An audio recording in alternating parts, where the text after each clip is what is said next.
Bonjour, c'est Clément et aujourd'hui je voudrais partager avec vous une super alternative aux vœux de mariage traditionnels.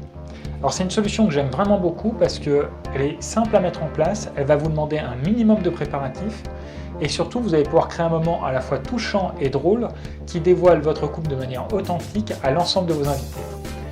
Si vous n'arrivez pas à écrire vos vœux de mariage ou si vous n'êtes pas à l'aise avec le fait de les réciter en public, regardez bien cette vidéo parce que cette solution va vous tirer une vraie épine du pied.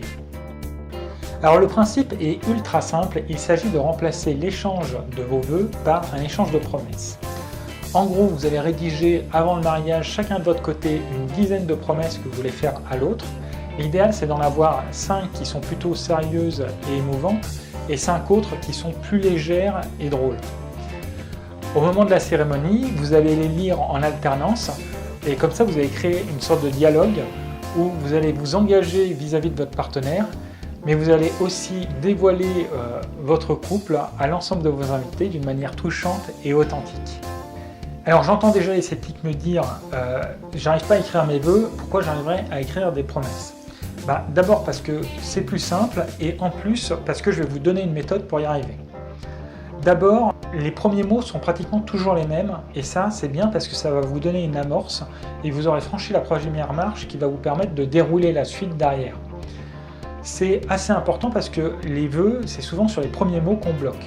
Là, ça va être systématiquement « je te promets de toujours faire quelque chose »,« je m'engage à faire ceci » et du coup, ça va vous aider à amorcer votre réflexion. Ensuite, si vous avez du mal à trouver les idées qui vont venir derrière, ce que vous pouvez faire, c'est vous poser des questions ouvertes pour trouver l'inspiration. Vous pouvez par exemple vous demander qu'est-ce que vous voudriez apporter à votre moitié, comment est-ce que vous voudriez le ou la faire se sentir, qu'est-ce que vous feriez pour lui ou pour elle que vous ne feriez pour personne d'autre. Ça va vous permettre vraiment de vous débloquer sur la partie des promesses plutôt émouvantes. Pour les promesses humoristiques, la démarche est différente puisque là, l'objectif va être de redescendre l'émotion qui va être très chargée à ce moment-là. Alors du coup, évitez les private jokes pour que tout le monde puisse comprendre.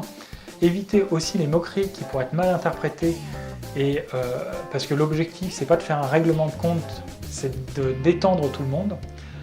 Pour ça, vous avez deux grandes manières de fonctionner. Soit vous attaquez à des travers de votre partenaire, mais il faut que ce soit des travers qui soient connus de tous et dont on plaisante souvent, soit vous faites de l'autodérision et donc vous vous attaquez à vos propres travers et là, ça sera à vous d'appuyer à l'endroit où ça fait mal.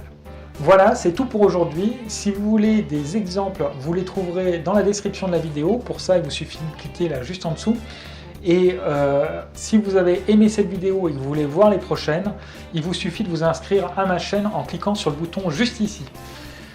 Moi, je vous dis à bientôt dans la prochaine vidéo et d'ici là, continuez à prendre du plaisir dans vos préparatifs.